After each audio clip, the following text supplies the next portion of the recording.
तो जय हिंद साथियों, नमस्कार। आशा करते हैं आप अपने बिहार पुलिस परीक्षा की तैयारी अच्छे तरीके से कर होंगे।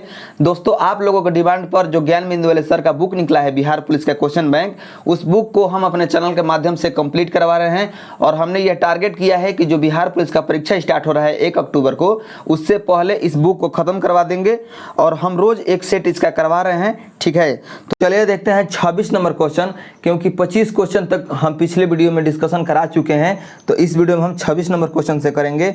हम आपको विश्वास दिलाते हैं, एक बार हमारे वीडियो को आप फुल वॉच करके देखिए, आपको पता चल जाएगा कि हाँ वीडियो में कितना दम है और कितना अच्छा से डिस्कशन करवाया जा रहा है, ठीक है। तो चलिए शुरू करते हैं वीडियो को। 26 नंबर क्वेश्चन कह रहा है, भारत में पंचायती राज व्यवस्था को लागू करने वाला प्रथम राज्य कौन था? तो ये था आपका राजस्थान, ठीक है। राजस्थान जो था भारत में पंचायती राज्य व्यवस्था को लागू करने वाला प्रथम राज्य था। अब इसके महत्वपूर्ण पॉइंट्स को जानते हैं और डिस्कशन को, ठीक है। पहला पॉइंट्स कह रहा है दोस्तों कि राजस्थान जो था यह देश का पहला राज्य था जहां पंचायती राज्य की स्थापना हुई, ठीक है। इस योजना का उद्घाटन 2 अक्टूबर 1959 ईस्वी को राजस्थान के नागौर जिले में तत्कालीन प्रधानमंत्री पंडित जवाहरलाल नेहरू के द्वारा किया गया। इसे लागू करने के लिए दूसरा राज्य आंध्र प्रदेश 1959 में लागू किया, ठीक है। इसे लागू करने वाला यानी पंचायती राज व्यवस्था को लागू करने वाला जो दूसरा राज्य है वह है आंध्र प्रदेश, जिसने 1959 में ही लागू किया है, बट वह दूसरा राज्य है। और 2 अक्टूबर 1959 को राजस्थान ने लागू कर दिया है पंचायती राज व्यवस्था अपने राज्य में, ठीक है। और उस समय प्रधानमंत्री कौन थे? उस समय प्रधानमंत्री थे पंडित जवाहरलाल नेहरू। नेक्स्ट पॉइंट कह रहा है, भारत में पंचायती राज शब्द का अभिप्राय ग्रामीण स्थानीय स्वशासन पद्धति से है। जो भारत में पंचायती राज शब्द का अभिप्राय है ये ग्रामीण स्थानीय स्वशासन पद्धति से है। नेक्स्ट पॉइंट है, पंचायती राज से संबंधित समितियां। जो पंचायती राज से संबंधित समितियां है वह कौन कौन सी है? वह है आपके बलवंत राय मेहता समिति, जो कि 1957 में इसका गठन हुआ।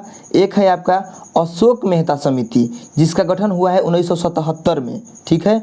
एक है आपका GVK राव समिति, जिसका गठन कब हुआ है? 1985 में हुआ है।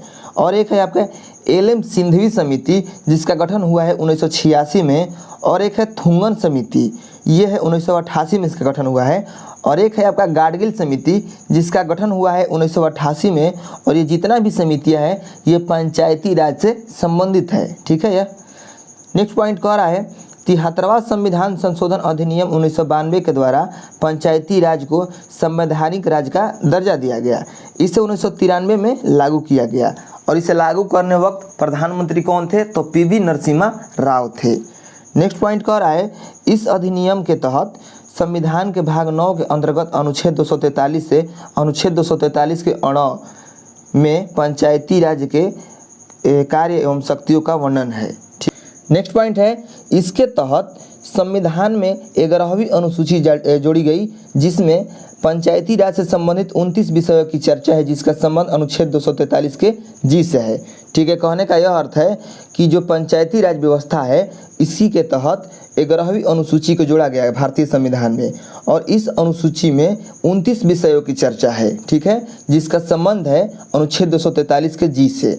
नेक्स्ट पॉइंट है, संविधान के अनुच्छेद 40 में पंचायतों का गठन का उल्लेख है। ये बहुत ही महत्वपूर्ण पॉइंट्स है, ठीक है, इसको आप नोट कर लीजिएगा। ये कहता है क्वेश्चन हमारा कि ये बताइए कि पंचायतों का गठन का उल्लेख किस अनुच्छेद में है? तो अनुच्छेद 40 में है, ठीक है। नेक्स्ट क्वेश्चन है, लॉर्ड रिपन को भारत में स्थानीय स्वशासन का जनक कहा जाता है। जो लॉर्ड रिपन थे उनको भारत में स्थानीय स्वशासन का जनक कहा जाता है। अब नेक्स्ट है 27 नंबर क्वेश्चन। 27 नंबर क्वेश्चन कह रहा है, भारत में निम्नलिखित में से कौन सा प्रदेश झूम कृषि के लिए प्रसिद्ध है? तो झूम कृषि के लिए जो प्रसिद्ध है वह है आपके पूर्वोत्तर क्षेत्र, यानी आपका ऑप्शन नंबर डी इसमें सही उत्तर हो जाएगा। पूर्वोत्तर क्षेत्र कहने का अर्थ है आपके जैसे पूर्वोत्तर क्षेत्र में असम, मणिपुर, मेघालय, नागालैंड, त्रिपुरा, अरुणाचल प्रदेश, ठीक है, ये आपके पूर्वोत्तर क्षेत्र के अंतर्गत आता है। और यहाँ पर झूम कृषि कहा जाता है, ठीक है। ये झूम कृषि के लिए प्रसिद्ध है। जो ये पूर्वोत्तर राज्य हैं ये झूम कृषि के लिए प्रसिद्ध है। नेक्स्ट पॉइंट है, झूम कृषि एक प्रकार की स्थानांतरित कृषि का एक रूप है। अब हम जानते हैं स्थानांतरित कृषि किसे कहते हैं, ठीक है। देखिए, यह जो कृषि है स्थानांतरित कृषि, यह सबसे प्राचीन विधि है, कृषि की यह सबसे प्राचीन विधि है। इसके अंतर्गत किसी विशेष स्थल की वनस्पति को काटकर, यानी किसी विशेष स्थल को यानी स्थान को, जिसमें मान लीजिए वन है, वनस्पति है, उसको काट कर या जलाकर साफ कर दिया जाता है, यानी उस वन को काट कर सफाई कर दिया जाता है उस जगह का, और फिर उस पर कृषि किया जाता है। अतः इसे कर्तन एवं दहन प्रणाली या पैड़ा पद्धति कहते हैं। ठीक है, नेक्स्ट पॉइंट है, कुछ वर्षों तक उस भूमि पर कृषि करने के बाद भूमि की उपजाऊ जो शक्ति है वह कम हो जाती है। परिणाम स्वरूप कृषक उस भाग को छोड़कर दूसरे भाग पर पुनः इसी क्रिया को दोहराता है। कृषि की इस अवधि के पर्यावरण को नुकसान पहुंचाता है। ठीक है, अलग अलग राज्यों में इसे भिन्न भिन्न नामों से जाना जाता है। जो झूम कृषि है इसको अलग अलग नामों में, अलग अलग मतलब शहरों में, अलग अलग राज्यों में अलग अलग नामों से जाना जाता है। तो आइए जानते हैं स्थानांतरित कृषि या झूम कृषि को किस किस नामों से जाना जाता है अलग राज्यों में। तो देखिए, जो उत्तर पूर्वी राज्य है तो उत्तर पूर्वी राज्यों में इसे झूम कृषि कहा जाता है। स्थानांतरित कृषि को उत्तर पूर्वी राज्य में झूम कृषि कहा जाता है। मध्य प्रदेश व छत्तीसगढ़ के जो राज्य हैं, मध्य प्रदेश व छत्तीसगढ़ राज्य, वहाँ पर स्थानांतरित कृषि को देपा, डाहिया या वेबर कहा जाता है। देपा, डाहिया या वेबर कहा जाता है। ओडिशा में स्थानांतरित कृषि को पामा डाबी या कुमान या ब्रिंगा कृषि कहा जाता है। राजस्थान में वात्रा या वालतेरी कृषि कहा जाता है। आंध्र प्रदेश में पोडू या पेंडा, मेघालय में बोगमा, पश्चिमी घाट में कुमारी और झारखंड में कुरुआ। ठीक है, तो क्वेश्चन यहाँ से आता है कि झूम कृषि को झारखंड में किस नाम से जानते हैं, तो कुरुआ कृषि के नाम से। ठीक है, नेक्स्ट आपका हिमालय क्षेत्र, तो हिमालय के क्षेत्र में इसे खील के नाम से जाना जाता है। मणिपुर में पामलू कहा जाता है स्थानांतरित कृषि को। छत्तीसगढ़ का बस्तर जिला इसे दीपा कहता है और अंडमान निकोबार द्वीप समूह में भी इसे दीपा ही कहा जाता है। ठीक है, नेक्स्ट क्वेश्चन है 28 नंबर क्वेश्चन। 28 नंबर क्वेश्चन कह रहा है शहर जो भारत की सिलिकॉन वैली के नाम से जाना जाता है। तो भारत का सिलिकॉन वैली जो है यह है बेंगलुरु, यानी ऑप्शन नंबर ए इसका सही उत्तर हो जाएगा। बेंगलुरु को, कर्नाटक का बेंगलुरु शहर को भारत का सिलिकॉन वैली के नाम से जाना जाता है। अब आइए इसके महत्वपूर्ण पॉइंट्स को देखते हैं। तो इसका पहला पॉइंट है बेंगलुरु को अंतरिक्ष शहर, इलेक्ट्रॉनिक नगर, भारत का उद्यान आदि नामों से जाना जाता है। ठीक है, नेक्स्ट पॉइंट है बेंगलुरु को सिलिकॉन वैली इसलिए कहा जाता है क्योंकि बेंगलुरु को सेमीकंडक्टर इंडस्ट्री के लिए एक केंद्र के रूप में जाना जाता है। बेंगलुरु भारत में आईटी उद्योग का केंद्र है। ठीक है, नेक्स्ट पॉइंट, अमेरिका के सैन फ्रांसिस्को को विश्व की सिलिकॉन वैली कहा जाता है। जिस प्रकार भारत में बेंगलुरु को सिलिकॉन वैली कहा जाता है, उसी प्रकार अमेरिका में सैन फ्रांसिस्को को विश्व की सिलिकॉन वैली कहा जाता है। ठीक है, नेक्स्ट क्वेश्चन है 29 नंबर क्वेश्चन। 29 नंबर क्वेश्चन कह रहा है सिक्किम जो कि भारत में है, सिक्किम एवं चीन किसके माध्यम से एक दूसरे से जुड़े हैं। तो आपका सही उत्तर हो जाएगा ऑप्शन नंबर ए, नाथुला दर्रा। ठीक है, जो नाथुला दर्रा है उससे जुड़े हैं सिक्किम और चीन एक दूसरे से। ठीक है, इसका ये महत्वपूर्ण पॉइंट्स को जानते हैं। इसके महत्वपूर्ण पॉइंट्स में पहला पॉइंट्स दिया गया है कि पहाड़ों एवं पर्वतों के मध्य आवागमन के लिए पाए जाने वाले प्राकृतिक मार्ग को दर्रा कहते हैं। यानी पहाड़ों एवं पर्वतों के माध्यम से आवागमन यानी आने जाने वाले जो मार्ग होते हैं उन प्राकृतिक मार्ग को दर्रा कहते हैं। ठीक है, बोलन दर्रा, तो जो बोलन दर्रा है ये बलूचिस्तान जो कि पाकिस्तान में है, ये बोलन दर्रा पाकिस्तान में अवस्थित है और यह क्वेटा को जैकोबाबाद से जोड़ता है। किसको क्वेटा को जैकोबाबाद से। नेक्स्ट है मैकमोहन मार्ग या सीमा, तो जो मैकमोहन मार्ग है ये भारत एवं चीन की सीमा को मैकमोहन रेखा कहते हैं। ठीक है, भारत एवं चीन की सीमा को मैकमोहन रेखा कहते हैं और यह रेखा 1914 ईस्वी में शिमला में निर्धारित की गई थी। अब है एक आप हो ची मिन्ह मार्ग। हो ची मिन्ह मार्ग जो है यह मार्ग वियतनाम के हनोई से चलकर लाओस कंबोडिया के सीमा क्षेत्र से गुजरता हुआ दक्षिण वियतनाम तक जाता है। नेक्स्ट आपका है 30 नंबर क्वेश्चन। 30 नंबर क्वेश्चन है स्थानीय निकाय अपने लिए राजस्व इकट्ठा करती है कैसे। तो जो स्थानीय निकाय है वह अपने लिए राजस्व इकट्ठा करती है गृह कर से। ठीक है, यानी होम टैक्स से। तो आपका ऑप्शन नंबर सी इसका सही उत्तर हो जाएगा।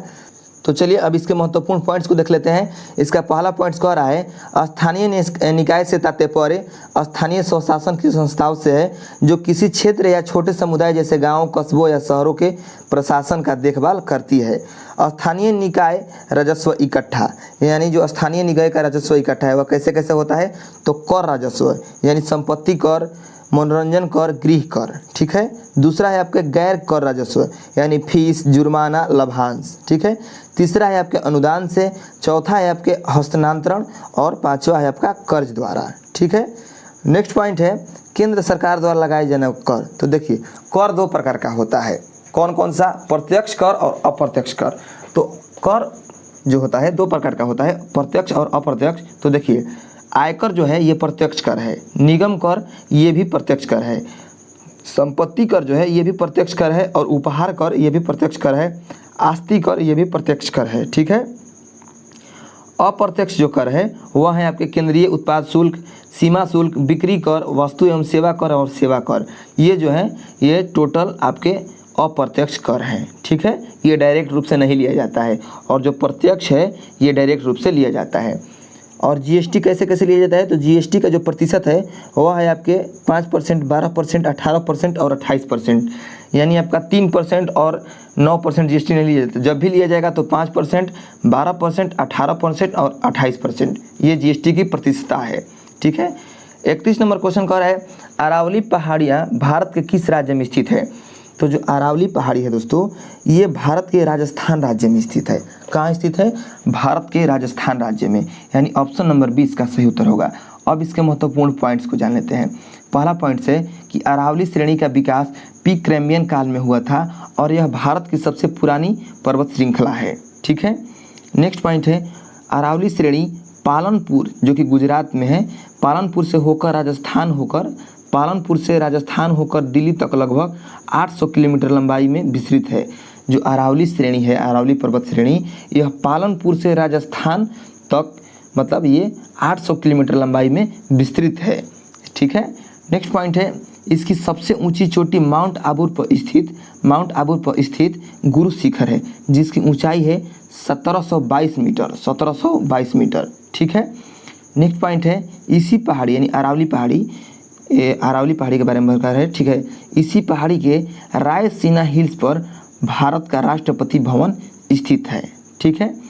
अब आइए जानते हैं भारत के कुछ महत्वपूर्ण पर्वत चोटी है जो कि कुछ भारत से बाहर भी है और भारत में भी है। तो उसके महत्वपूर्ण चोटी की लंबाई को हम जान लेते हैं और कौन कौन सी वो चोटी है उसको जान लेते हैं। तो देखिए जो माउंट एवरेस्ट है ये विश्व की सबसे ऊंची चोटी है और इसकी ऊंचाई है 8,848 मीटर। और जो K2 है काराकोरम 2, इस पर्वत की ऊंचाई है, इसकी सबसे ऊंची जो मतलब ऊंचाई जो है ये 8611 मीटर है, यानी 8611 मीटर। और ये देखिए यहाँ पर एक फ़र्क आ जाता है, जो कंचनजंगा है ये भारत में सबसे ऊंचा है और जो K2 है या भारत के, यहाँ पर ध्यान दीजिएगा, कंचनजंगा में आ रहा है भारत में और K2 में आ रहा है भारत की। यानी जो आप इसमें ध्यान देने वाला बात यह है कि जो कंचनजंगा पर्वत है ये आपके सिक्किम राज्य में पड़ता है और सिक्किम जो है पूर्णतः भारत का है। और जो K2 है ये जम्मू कश्मीर में पड़ता है काराकोरम श्रेणी में, और ये जम्मू कश्मीर को लेकर लफड़ा है। इसके वजह से मतलब काराकोरम 2 यानी K2 को मतलब भारत का या भारत में नहीं कहा जाता है, इसलिए भारत की सबसे ऊंची चोटी K2 हो जाएगा। और भारत में यानी जो सिक्किम में है कंचनजंगा, उसकी सबसे ऊंची चोटी जो है कंचनजंगा है भारत में, ठीक है। तो कंचनजंगा की जो ऊंचाई है वह है 8,598 मीटर, ठीक है। एक है मकालू पर्वत चोटी जिसकी ऊंचाई है 8,481 मीटर। धौलागिरी की ऊंचाई है आपका 8,172 मीटर। नंगा पर्वत का ऊंचाई है 8,126 मीटर। अन्नपूर्णा जो पर्वत चोटी है उसकी ऊंचाई है 8,078 मीटर। नंदा देवी पर्वत चोटी की ऊंचाई है 7,817 मीटर। नेक्स्ट पॉइंट है नमचा बर्मा की ऊंचाई है 7,756 मीटर। केदारनाथ की ऊंचाई है 6,945 मीटर। अनाई मुड़ी का ऊंचाई है 2,695 मीटर। डोडा बेटा की ऊंचाई है 2,637 मीटर। कलसूबाई की ऊंचाई है 1,686 मीटर। इन पर्वत चोटियों का ऊंचाई आप नोट कर लीजिएगा, ये बहुत ही काम आएंगे आपके परीक्षा में, ठीक है। एक भी इसमें से लड़ गया तो समझिए कि आपका 1 नंबर हो गया, उसमें निगेटिव मार्क तो है ही नहीं। 32 नंबर क्वेश्चन कह रहा है चिपको आंदोलन का आरंभ कहाँ हुआ था। तो देखिए जो चिपको आंदोलन का आरंभ हुआ था ये हुआ था उत्तराखंड में, ठीक है, उत्तराखंड में हुआ था। तो आपके ऑप्शन नंबर डी आपका इसका सही उत्तर हो जाएगा। अब इसके महत्वपूर्ण पॉइंट्स को जान लेते हैं। तो पहला पॉइंट इसमें कह रहा है कि चिपको आंदोलन पेड़ों की कटाई को रोकने के लिए किया गया एक महत्वपूर्ण आंदोलन था। इसके अंतर्गत 26 मार्च 1974 ईस्वी को उत्तराखंड के वनों में शांत एवं अहिंसक विरोध प्रदर्शन किया गया, ठीक है। नेक्स्ट पॉइंट है इस आंदोलन का मुख्य उद्देश्य व्यवसाय के लिए हो रही वनों की कटाई को रोकना था, ठीक है। जो चिपको आंदोलन था इसका मुख्य उद्देश्य था व्यवसाय के लिए यानी बिजनेस के लिए हो रही वनों की कटाई को रोकना था, ठीक है। इस आंदोलन यानी चिपको आंदोलन का नेतृत्वकर्ता जो थे वह थे सुंदरलाल बहुगुणा, गौरा देवी, चंडी प्रसाद भट्ट तथा अन्य कार्यकर्ता के द्वारा पेड़ों से चिपक कर किया गया। जो चिपको आंदोलन है इसका नेतृत्व सुंदरलाल बहुगुणा, गौरा देवी, चंडी प्रसाद भट्ट या अन्य कार्यकर्ताओं के द्वारा पेड़ों के द्वारा चिपक कर इस आंदोलन का विरोध किया गया, ठीक है। नेक्स्ट पॉइंट है प्रथम बार चिपको आंदोलन की शुरुआत राजस्थान के खेजरली गांव से हुई। 1731 ईस्वी में महाराज अजीत सिंह के आदेश पर काटे जा रहे खेजरी वृक्ष को बचाने के लिए अमृता देवी बिश्नोई एवं उनकी 3 पुत्रियां पेड़ों को गले लगाकर उसका विरोध किया, परंतु अजीत सिंह के लोगों द्वारा उनके समेत 363 लोगों को वृक्षों के साथ ही काट दिया गया, ठीक है। नेक्स्ट पॉइंट है चिपको आंदोलन के नेतृत्वकर्ता सुंदरलाल बहुगुणा को वृक्ष मित्र, ठीक है, वृक्ष मित्र के नाम से भी जाना जाता है। भारत सरकार ने इन्हें 1981 ईस्वी में पद्मश्री एवं 2009 में पद्म विभूषण अलंकृत किया है, ठीक है। नेक्स्ट क्वेश्चन है 33 नंबर क्वेश्चन कह रहा है बैंक नोट प्रेस कहाँ स्थित है। तो बैंक नोट प्रेस आपके देवास में स्थित है। देवास कहाँ है? मध्य प्रदेश में है। अब आइए इसके महत्वपूर्ण पॉइंट्स को जान लेते हैं। तो बैंक नोट प्रेस, तो बैंक नोट जो प्रेस है यह देवास यानी मध्य प्रदेश में स्थित है और यह 20 रुपया, 50 रुपया, 100 रुपये के और उच्च मूल्य वर्ग के नोटों को छापती है, ठीक है। नेक्स्ट है आपका सिक्योरिटी पेपर मिल, ये होशंगाबाद मध्य प्रदेश में स्थित है। होशंगाबाद में स्थित है और होशंगाबाद आपके मध्य प्रदेश में है। और यह जो कि सिक्योरिटी पेपर मिल के बारे में कह रहा है, यह बैंक और करेंसी नोट कागज़ तथा नॉन जुडिशियल स्टाम्प पेपर की छपाई में प्रयोग होने वाले कागज़ का उत्पादन करने के लिए 1967 से 68 ईस्वी में चालू की गई। जो सिक्योरिटी पेपर मिल है ये 1967 से 68 ईस्वी में चालू की गई। और ये क्यों चालू की गई? ये चालू की गई थी स्टाम्प पेपर, करेंसी नोट कागज़, ठीक है, उसको बनाने के लिए, ठीक है। नेक्स्ट है पॉइंट आपका करेंसी नोट प्रेस। तो करेंसी नोट जो प्रेस है ये नासिक में है और नासिक आपके कहाँ है? महाराष्ट्र में।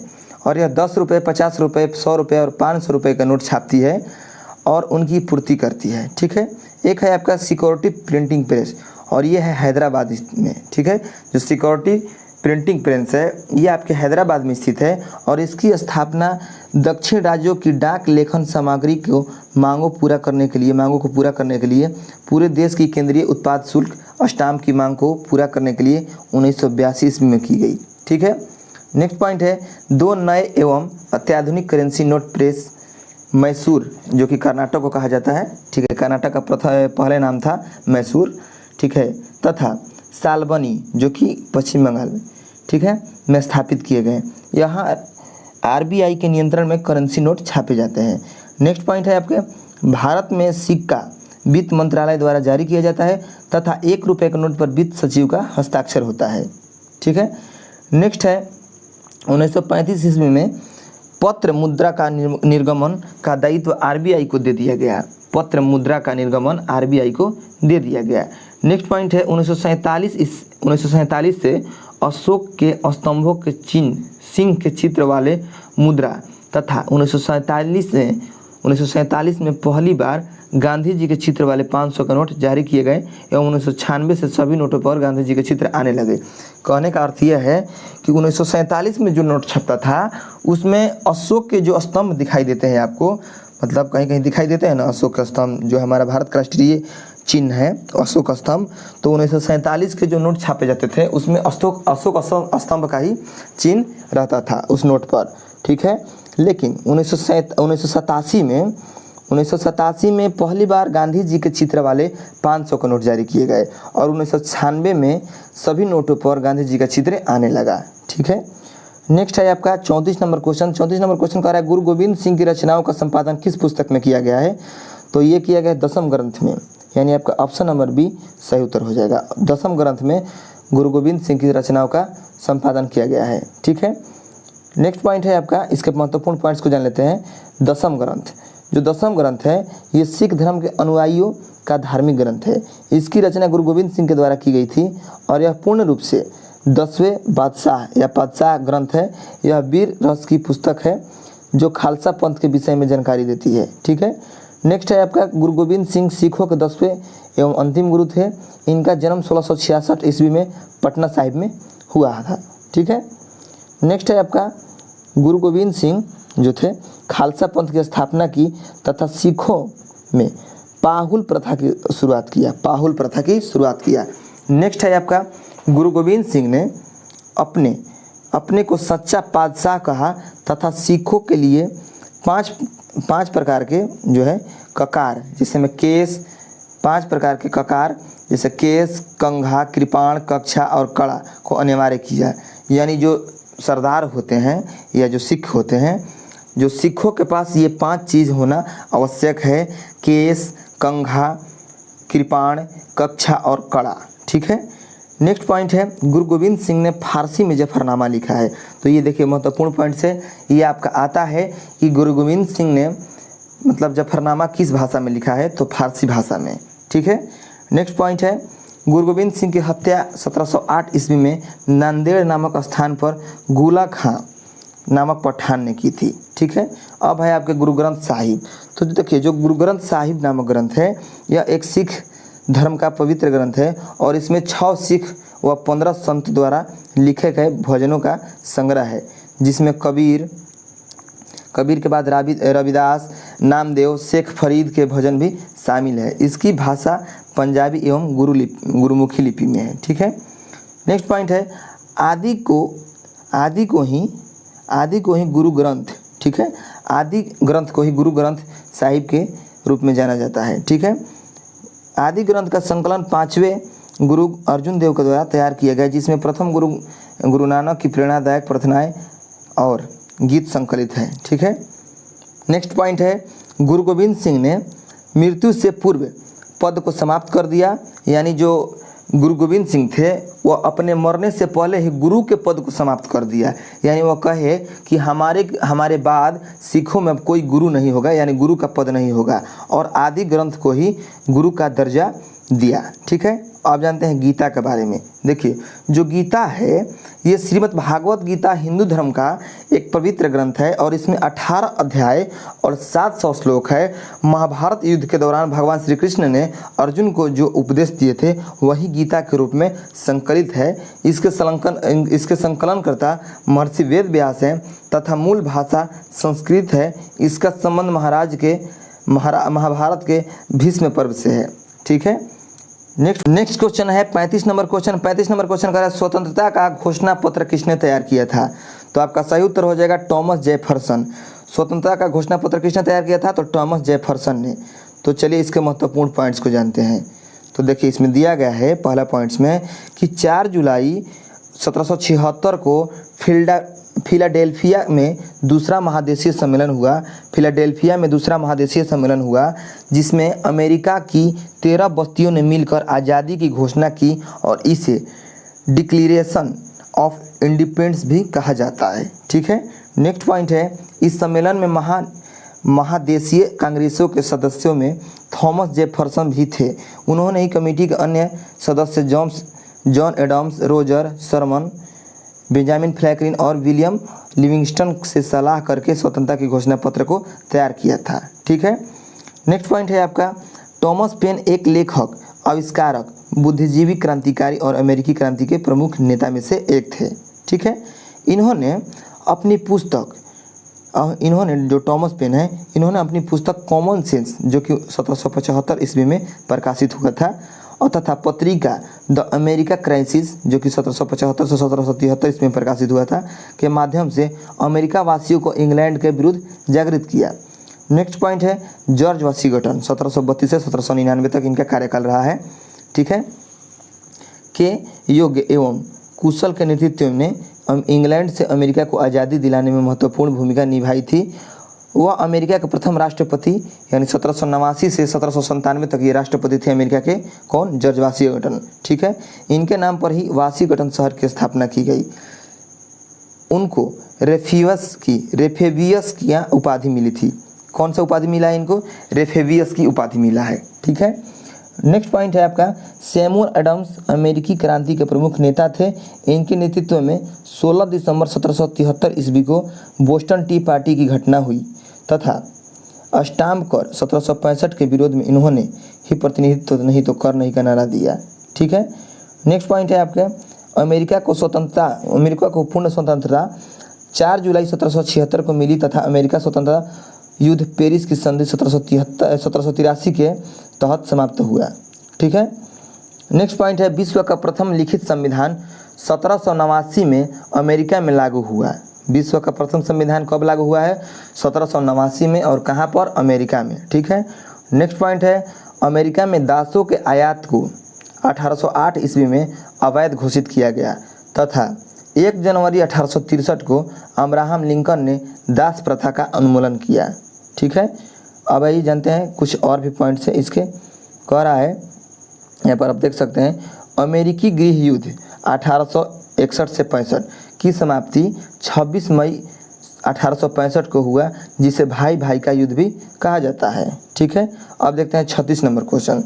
36 नंबर क्वेश्चन कह रहा है 14वीं शताब्दी में मोरक्को के किस यात्री व इतिहासकार को न्याय व्यवस्थापक के रूप में दिल्ली दरबार में मोहम्मद बिन तुगलक द्वारा स्वागत हुआ? तो ये आपका हो जाएगा इब्न बतूता। जो मोरक्को यात्री था इब्न बतूता, ये मोहम्मद बिन तुगलक के दरबार में इसका स्वागत हुआ। ठीक है, अब इसके महत्वपूर्ण पॉइंट्स को जान लेते हैं। तो देखिए यहाँ पर दिया गया है कि इब्न बतूता मोरक्को यानी अफ्रीका का रहने वाला था, जो लगभग 1333 ईस्वी में भारत आया। उसे सुल्तान मोहम्मद बिन तुगलक के द्वारा दिल्ली का काजी यानी न्यायाधीश, काजी मतलब न्यायाधीश होता है, दिल्ली का काजी नियुक्त किया गया। ठीक है, नेक्स्ट पॉइंट है 1342 ईस्वी में सुल्तान मोहम्मद बिन तुगलक द्वारा इब्न बतूता को राजदूत के रूप में चीन भेजा गया। ठीक है, नेक्स्ट पॉइंट है इब्न बतूता ने मोहम्मद बिन तुगलक के समय की घटनाओं को अपनी पुस्तक किताब उल रहला में उल्लिखित किया है। जो इब्न बतूता थे मोरक्को यात्री, इन्होंने जो मोहम्मद बिन तुगलक के समय में जो घटना हुआ उन्होंने अपने किताब में लिखा, किताब उल रहला नामक जो किताब था उसमें इस बात का वर्णन किया है। ठीक है, नेक्स्ट है आपके गियासुद्दीन तुगलक। तो देखिए जो गियासुद्दीन तुगलक है, गियासुद्दीन तुगलक की मृत्यु के बाद उसका पुत्र जौना खां यानी मोहम्मद बिन तुगलक, जौना खां का नाम ही था मोहम्मद बिन तुगलक, जौना खां मोहम्मद बिन तुगलक की उपाधि धारण कर 1325 ईस्वी में सुल्तान बना। जो गियासुद्दीन तुगलक था उसका मृत्यु हुआ तो उसका जो पुत्र था जौना खां, जो मोहम्मद बिन तुगलक का मूल नाम है वह है जौना खां, और जौना खां जो था मोहम्मद बिन तुगलक की उपाधि धारण कर 1325 ईस्वी में गद्दी पर बैठा अर्थात सुल्तान बना। नेक्स्ट पॉइंट है गियासुद्दीन तुगलक ने मोहम्मद बिन तुगलक को उलुग खां की उपाधि प्रदान की थी। उलुग खां की उपाधि, उलुग खां। ठीक है, नेक्स्ट है 37 नंबर क्वेश्चन। 37 नंबर क्वेश्चन कह रहा है प्रथम मनुष्य सहित उपग्रह कौन था? तो प्रथम मनुष्य सहित तो उपग्रह जो था वह कौन था? तो देखिए इसका ऑप्शन दिया गया है यहाँ पर 37 नंबर क्वेश्चन का। तो जो प्रथम मनुष्य सहित उपग्रह था वह था आपका वोस्टाक प्रथम। ठीक है, तो अब आइए जानते हैं इसके महत्वपूर्ण पॉइंट्स को। देखिए जो वोस्टाक प्रथम है ये मानव यूरी गागरिन को अंतरिक्ष में ले जाने वाला प्रथम अंतरिक्ष यान था। वोस्टाक प्रथम ये मानव को यानी यूरी गागरिन को अंतरिक्ष में ले जाने वाला प्रथम अंतरिक्ष यान था। ठीक है, इसे 12 अप्रैल 1961 को लॉन्च किया गया था। ठीक है दोस्तों, इसे सोवियत संघ अंतरिक्ष कार्यक्रम के तहत अंतरिक्ष में भेजा गया था। स्पुतनिक, नेक्स्ट पॉइंट कह रहा है स्पुतनिक 1 रूस द्वारा निर्मित विश्व का पहला कृत्रिम उपग्रह था। इसे 4 अक्टूबर 1957 को लॉन्च किया गया। ठीक है, 1957 को लॉन्च किया गया था। नेक्स्ट पॉइंट है स्पुतनिक 3 कृत्रिम उपग्रहों की श्रृंखला है। नेक्स्ट पॉइंट है स्पुतनिक 2 3 नवंबर 1957 को प्रक्षेपित किया गया। नेक्स्ट पॉइंट है आपके, अंतरिक्ष में जाने वाले प्रथम जीवित प्राणी कुत्ता, जिसका नाम था लाइका नामक कुत्ता को स्पुतनिक 2 अंतरिक्ष में, जो स्पुतनिक 2 अंतरिक्ष यान था उससे ले जाया गया। ठीक है। नेक्स्ट पॉइंट है, आर्यभट्ट भारत का पहला कृत्रिम उपग्रह है। नेक्स्ट है, इसे सोवियत संघ 1975 में 19 अप्रैल को कॉस्मोस 3M प्रक्षेपण वाहन द्वारा प्रक्षेपित किया गया था। ठीक है। नेक्स्ट पॉइंट है, इसका नाम भारत के महान खगोल शास्त्री और गणितज्ञ आर्यभट्ट के नाम पर रखा गया था। ठीक है।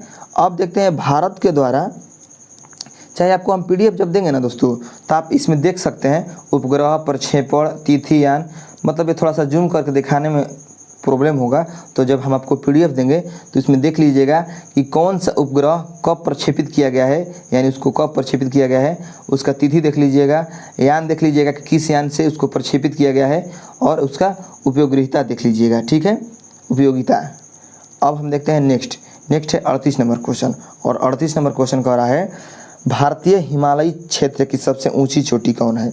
तो भारतीय हिमालयी क्षेत्र की सबसे ऊंची चोटी है आपके ऑप्शन नंबर A, कंचनजंगा। तो हम आपको पहले भी क्वेश्चन में बता चुके हैं कि भारत में सबसे ऊंची चोटी है कंचनजंगा, और भारत की सबसे ऊंची चोटी है K2। ठीक है, यानी काराकोरम 2। अब इसके महत्वपूर्ण पॉइंट्स को देखते हैं। तब पहला पॉइंट इसमें कह रहा है कि भारत में स्थित हिमालय की सबसे ऊंची चोटी कंचनजंगा है। भारत में, यहाँ पर देखिए ध्यान दीजिएगा, भारत में स्थित हिमालय की सबसे ऊंची चोटी कंचनजंगा, जिसकी ऊंचाई है 8,598 मीटर, जो सिक्किम नेपाल सीमा पर स्थित है।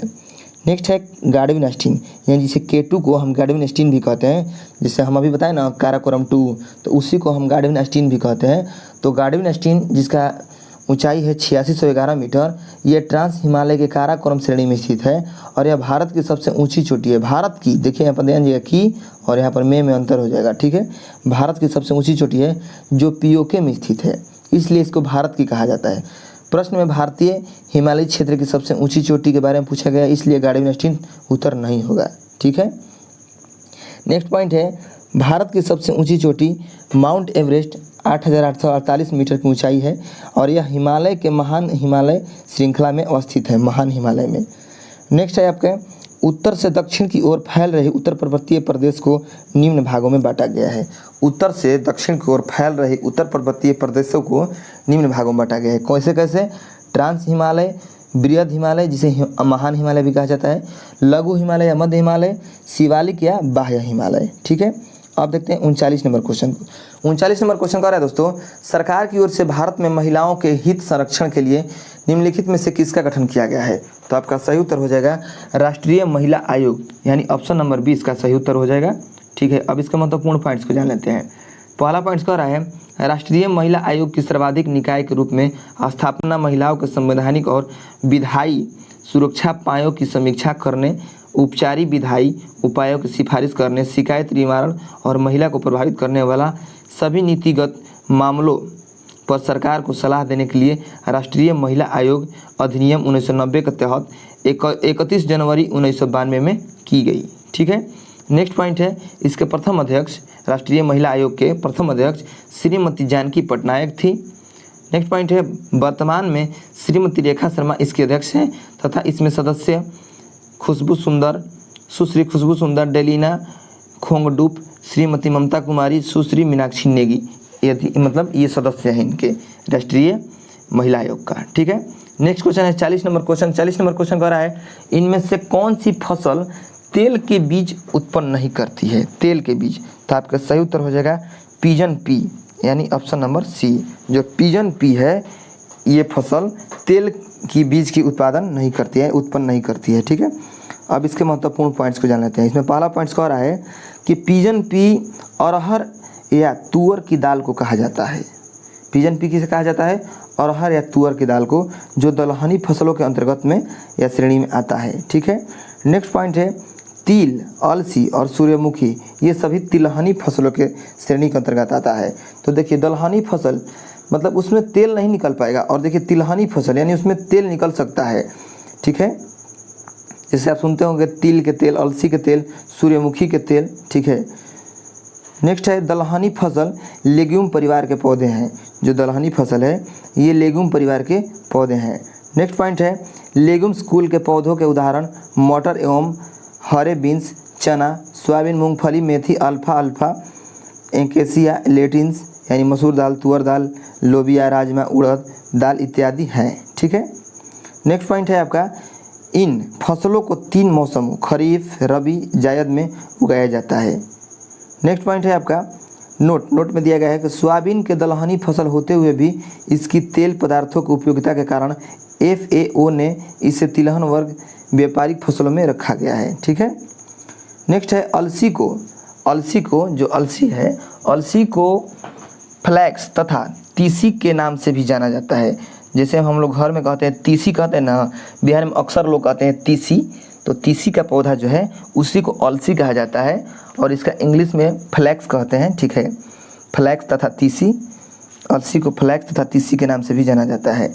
नेक्स्ट है तीसी यानी अलसी में भरपूर मात्रा में ओमेगा 3 पाया जाता है, ओमेगा 3 वसा पाया जाता है। नेक्स्ट है आपका इसमें तिल की अपेक्षा अधिक प्रोटीन होता है। नेक्स्ट पॉइंट है आपका सूरजमुखी या सूर्यमुखी के तेल में लाइनोलिक अम्ल पाया जाता है जो धमनियों में जमे कोलेस्ट्रॉल को हटाता है, ठीक है। नेक्स्ट पॉइंट है भारत ने वर्ष 2018 को राष्ट्रीय मिलेट यानी बाजरा वर्ष के रूप में घोषित मनाया था, ठीक है। नेक्स्ट पॉइंट है वर्ष 2023 ईस्वी को भारत के प्रसार FAO द्वारा अंतर्राष्ट्रीय मिलेट वर्ष के रूप में मनाया जा रहा है, ठीक है।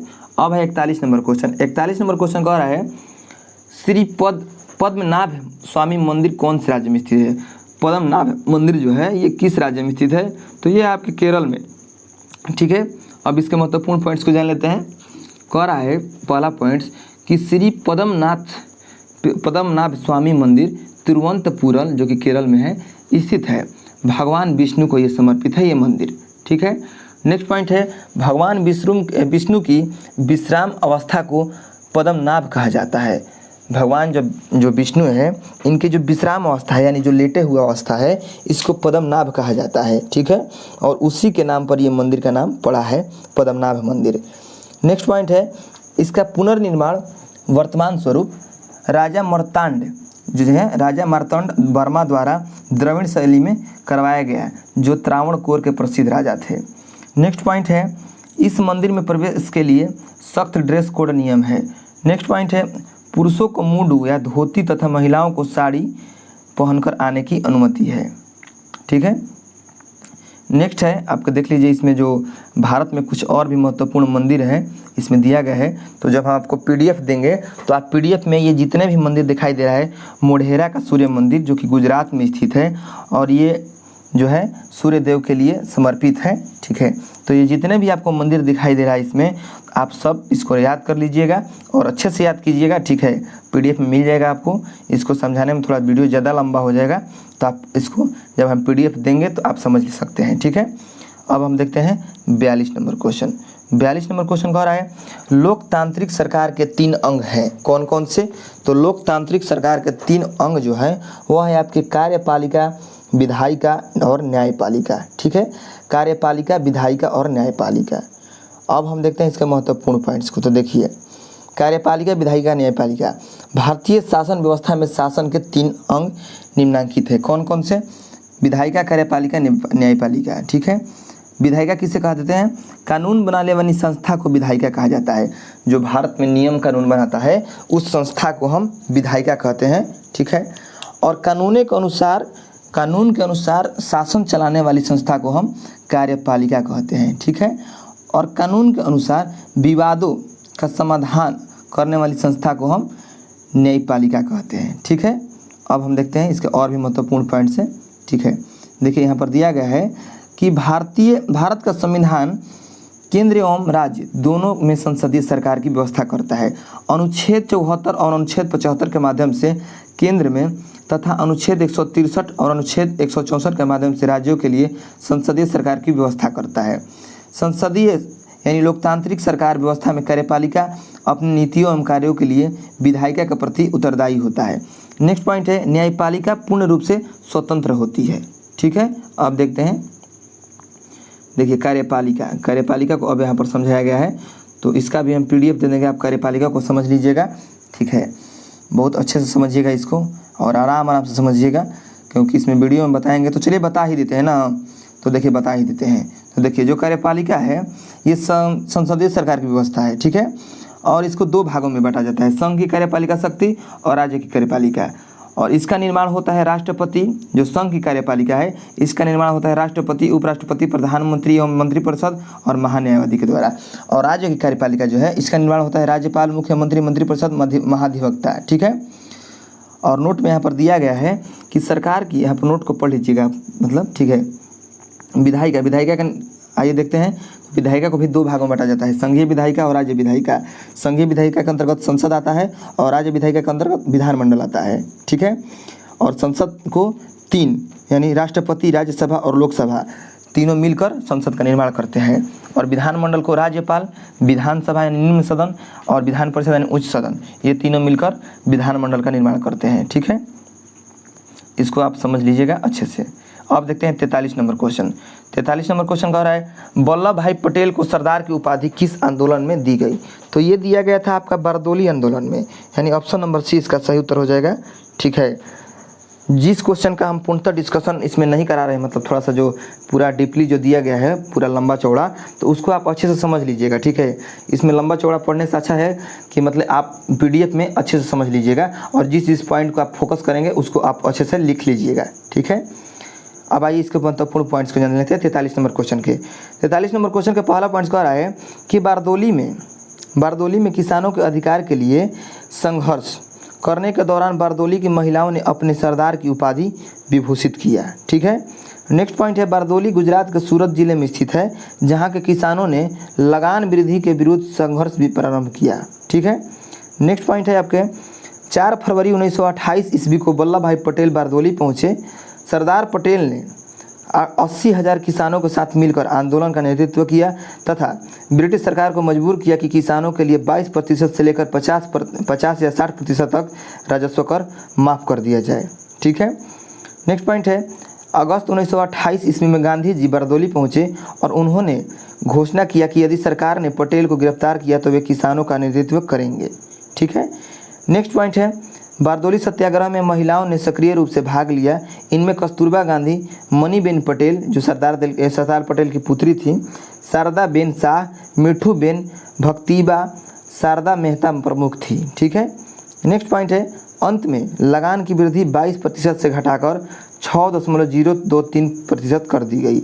मैक्सवेल की जांच की रिपोर्ट के आधार पर इस लगान की वृद्धि को अनुचित बताया गया था। ठीक है, नेक्स्ट पॉइंट है सरदार वल्लभ भाई पटेल पहले जो राष्ट्रीय नेता थे जिन्हें मार्च 1930 ईस्वी में नमक सत्याग्रह के दौरान गिरफ्तार कर लिया गया था। ठीक है, नेक्स्ट पॉइंट है सरदार पटेल भारत के पहले उप प्रधानमंत्री नियुक्त हुए जिनके पास गृह मंत्रालय तथा दूरसंचार भी था। ठीक है, नेक्स्ट पॉइंट है राज्यों के मंत्री पद पर रहते हुए इनकी सबसे बड़ी महान देन यह है कि 365 दिनों में ही इन्होंने 562 राज्यों एवं रियासतों को भारतीय संघ के रूप में ढालकर पूरे देश को एकता के सूत्र में पिरो किया, यानी बांध दिया। ठीक है, नेक्स्ट पॉइंट है इन्हें लौह पुरुष कहा जाता है। जो सरदार पटेल हैं, सरदार वल्लभ भाई पटेल, इन्हें लौह पुरुष भी कहा जाता है।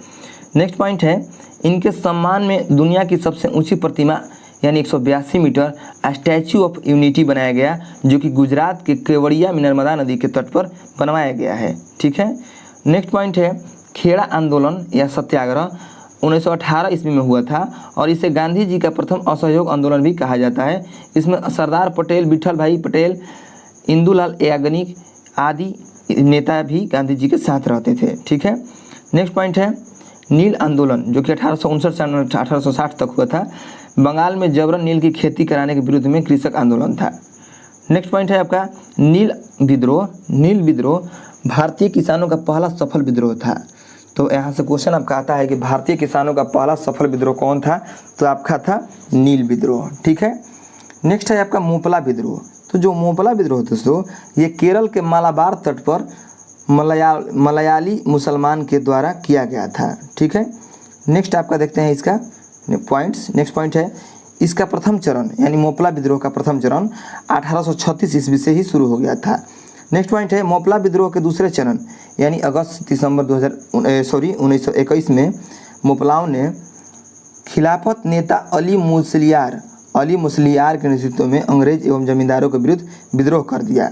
नेक्स्ट पॉइंट है 1921 में खिलाफत आंदोलन के नेताओं शौकत अली, गांधी जी और मौलाना आज़ाद ने इस विद्रोह का समर्थन किया, मोपला विद्रोह का। ठीक है, इस विद्रोह को अंग्रेजी विरोधी, जमींदारी विरोधी के साथ साथ हिंदू विरोधी भी कहा गया।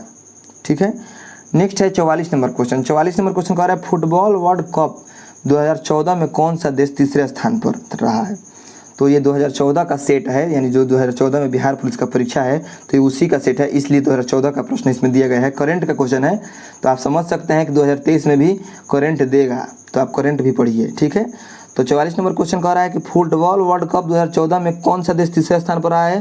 तो आपका ऑप्शन हो जाएगा ऑप्शन नंबर डी, नीदरलैंड। ठीक है, अब आइए इसके महत्वपूर्ण पॉइंट्स को जान लेते हैं। तो देखिए महत्वपूर्ण पॉइंट्स में है कि जो फीफा विश्व कप है, ये फीफा विश्व कप अंतर्राष्ट्रीय एसोसिएशन फुटबॉल प्रतियोगिता है, इसका आयोजन किया जाता है हर 4 साल पर। ठीक है, आपसे पूछ सकता है कि बताइए फीफा विश्व कप अंतर्राष्ट्रीय एसोसिएशन का जो प्रतियोगिता है यह कितने वर्षों पर आयोजित किया जाता है। तो 4 वर्षों पर। नेक्स्ट पॉइंट है 1922 ईस्वी में कतर में आयोजित फुटबॉल विश्व कप का विजेता अर्जेंटीना रहा है तथा इसने फ्रांस को हराया था। नेक्स्ट पॉइंट है क्रोएशिया ने मोरक्को को हराकर तीसरा स्थान प्राप्त किया था। सर्वाधिक बार विश्व कप जीतने वाली टीम ब्राज़ील है और अब तक के सभी 22 विश्व कप में खेलने वाली एकमात्र टीम भी है। ठीक है, नेक्स्ट पॉइंट है फीफा वर्ल्ड कप 2026 का आयोजन संयुक्त रूप से कनाडा में होगा और मैक्सिको एवं संयुक्त राज्य अमेरिका के बीच खेला जाएगा। ठीक है, कनाडा, मैक्सिको एवं संयुक्त राज्य अमेरिका में मतलब किया जाएगा। इस पॉइंट को फिर से समझिए, थोड़ा सा मिस्टेक कर दिए हैं। इसमें कह रहा है कि फीफा वर्ल्ड कप 2026 का आयोजन मुख्य संयुक्त रूप से यानी सम्मिलित रूप से मिलजुल कर कनाडा, मैक्सिको एवं संयुक्त राष्ट्र अमेरिका में किया जाएगा। ठीक है, नेक्स्ट पॉइंट है यह अब तक का सबसे बड़ा विश्व कप होगा जिसमें 48 टीमें भाग लेंगी। तो आपसे क्वेश्चन ये नहीं पूछेगा कितने टीमें भाग लेंगी क्या करेगा, आपसे क्वेश्चन ये पूछेगा कि नेक्स्ट फीफा वर्ल्ड कप कब आयोजन किया जाएगा। तो 2026 में। ठीक है, नेक्स्ट क्वेश्चन है 45 नंबर क्वेश्चन। 45 नंबर क्वेश्चन कह रहा है पंचायतों, नगर निगमों और नगर पालिकाओं के चुनाव हेतु संबंधित क्षेत्र छोटे छोटे निर्वाचन के क्षेत्रों में विभाजित किया जाता है जो कहलाते हैं आपके वार्ड। ठीक है, यानी ऑप्शन नंबर बी। अब हम देखते हैं इसके छोटे छोटे पॉइंट्स को। तो देखिए कह रहा है पहला पॉइंट्स में कि भारतीय संविधान में 73वां एवं 74वां संविधान संशोधन अधिनियम को लेकर स्थानीय स्वशासन संस्थाओं के तहत ग्राम पंचायत तथा नगर पालिका का प्रावधान किया गया। ठीक है, संविधान के भाग 9 के क में अनुच्छेद 243 के त से अनुच्छेद 243 के य 6 तक नगर पालिकाओं से संबंधित उपबंध है। ठीक है, नेक्स्ट है अनुच्छेद 243 के द और अनुच्छेद 243 के इंग्लिश में कहें तो आर के तहत नगर पालिकाओं की संरचना का उल्लेख है जिनमें निम्न उपबंध है। तो देखिए प्रत्येक नगर पालिका क्षेत्र को प्रादेशिक निर्वाचन क्षेत्रों में बांटा जाएगा एवं यह क्षेत्र वार्ड के नाम से जाना जाएगा। ठीक है, अब हम देखते हैं नेक्स्ट पॉइंट। नेक्स्ट पॉइंट आपका है, नेक्स्ट पॉइंट में दिया गया है जैसे अगर एक नगर पालिका क्षेत्र में 5 स्थान भरे जाते हैं तो नगर पालिका क्षेत्र को 5 वार्डों में बांटा जाएगा। नेक्स्ट पॉइंट है नगर पालिका के सभी स्थान पर प्रत्यक्ष चुनाव कर होगा। ठीक है, प्रत्यक्ष चुनाव होगा। इससे में नगर पालिका का जो चुनाव होता है तो उसमें सभी स्थानों पर प्रत्यक्ष चुनाव होगा, यानी जनता चुनेगी अपने उम्मीदवारों को। ठीक है, नेक्स्ट पॉइंट है नगर पालिकाओं में वार्ड सदस्य के रूप में विजयी उम्मीदवार को वार्ड परिषद कहा जाता है। ठीक है, नेक्स्ट है आरक्षित निर्वाचन क्षेत्र का तात्पर्य नगर पालिकाओं में आरक्षण क्षेत्र जो जनसंख्या के अनुपात के आधार पर निर्धारित किए जाते हैं। अनुच्छेद 243 के 9 में इसका चर्चा है। नेक्स्ट पॉइंट है भारतीय संसद का निर्माण राष्ट्रपति, राज्यसभा तथा लोकसभा से मिलकर होता है और इसकी चर्चा है अनुच्छेद 79 में। ठीक है, अब आइए जान लेते हैं अनुच्छेद, कुछ अनुच्छेद हैं और ये अनुच्छेद नगर पालिकाओं से संबंधित अनुच्छेद हैं। ठीक है, तो 243 के त इसमें नगर पालिकाओं को परिभाषित किया गया है। नगर पालिका को 243 के थ में नगर पालिकाओं के आरक्षण के बारे में कहा गया है। 243 के 9 के बारे में स्थानों का आरक्षण कहा गया है। 243 के प में नगर पालिकाओं की अवधि के बारे में कहा गया है कि कितने अवधि तक इसका मतलब कार्यकाल रहेगा। 243 के फ में सदस्यता के लिए निर्भरता की मतलब बात कहा गया है।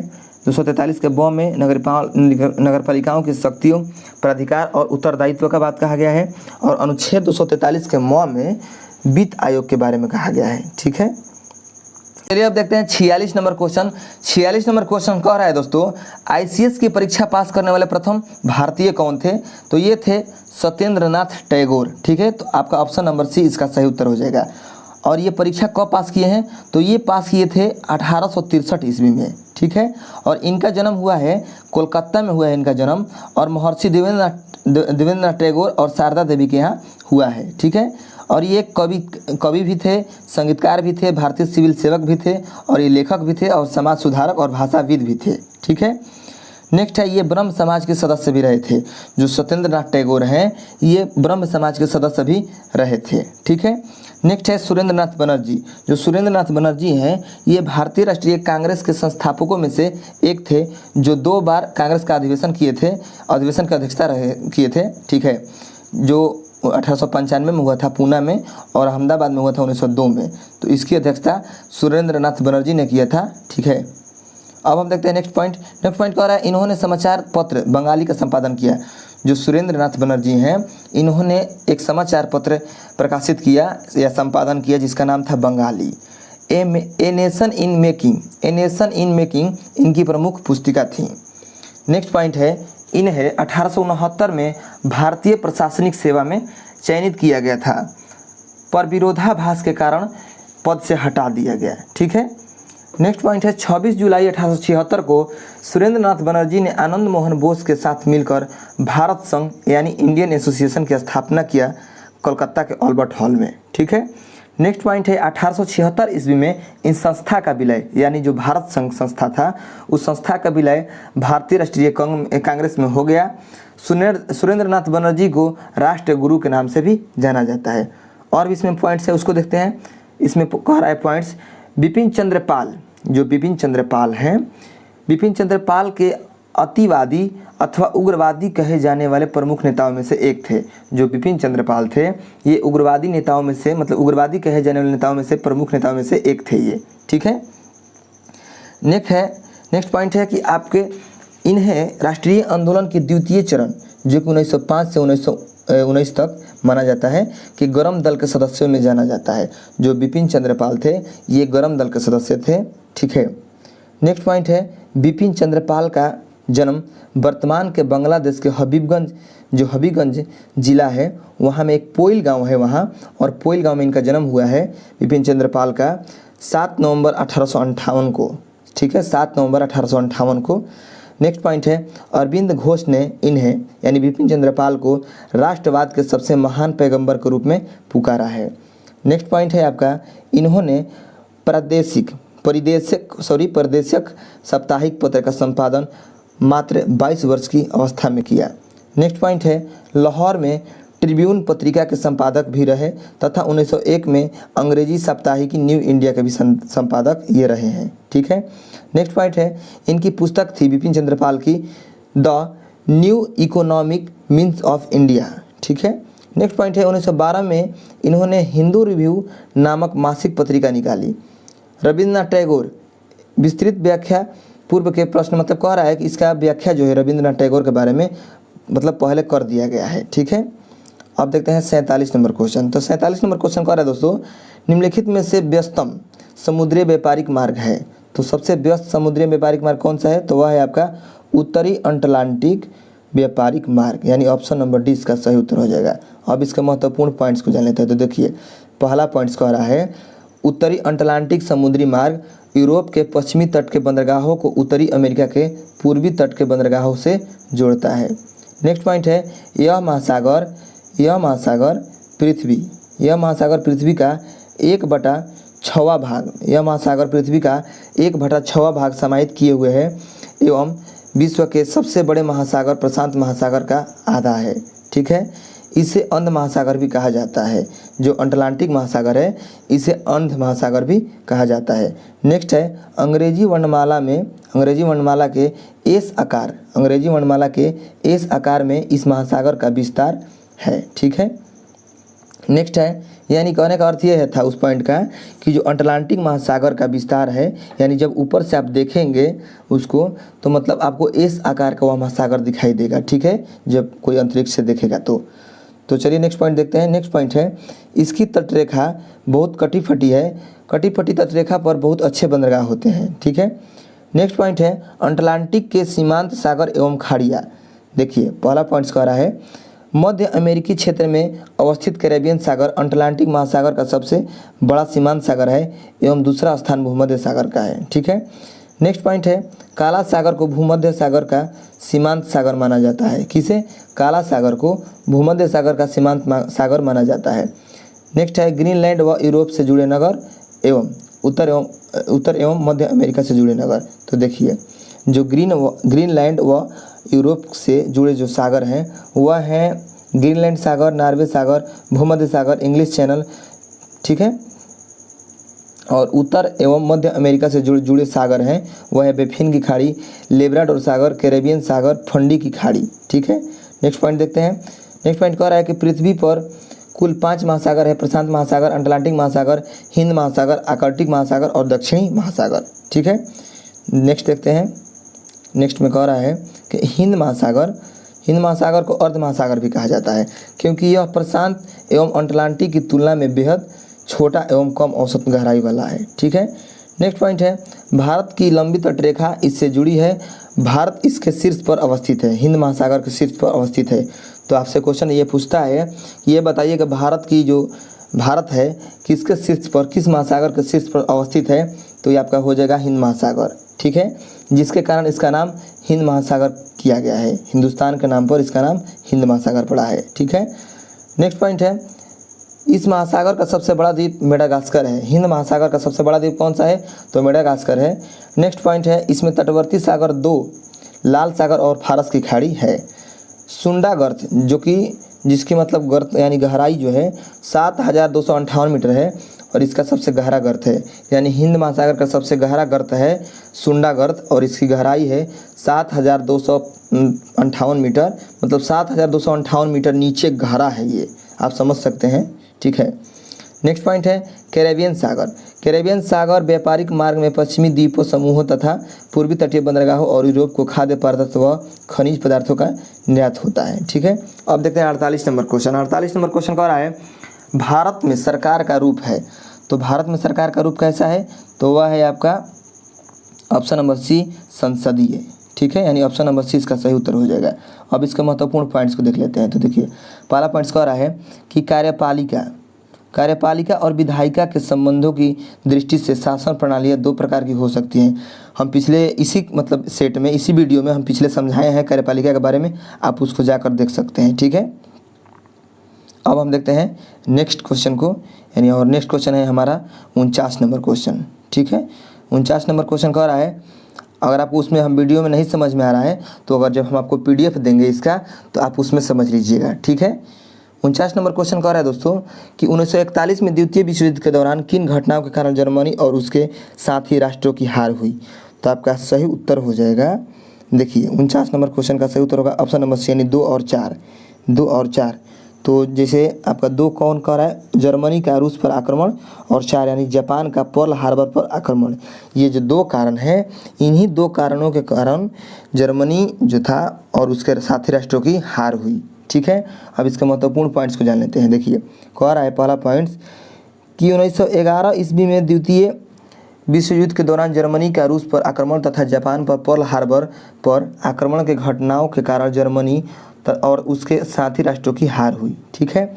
नेक्स्ट पॉइंट है 22 जून 1941 ईस्वी को जर्मन सेना ने रूस पर आक्रमण कर Ukraine, Estonia, Latvia, Lithuania, Finland और पूर्वी पोलैंड पर रूसी सेनाओं को हटाकर अधिकार कर लिया, किंतु हिटलर अपने प्रमुख लक्ष्य अर्थात मास्को पर आधारित अधिकार करने और रूसी सेना का विनाश करने में असफल रहा है। ठीक है।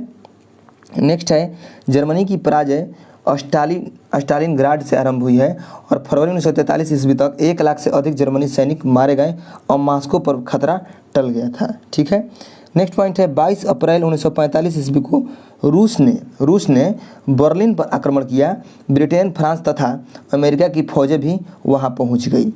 नेक्स्ट पॉइंट है अंत में 2 मई 1945 ईस्वी को बर्लिन का पतन हो गया तथा 4 मई को जर्मन सेनाओं ने आत्मसमर्पण कर दिया।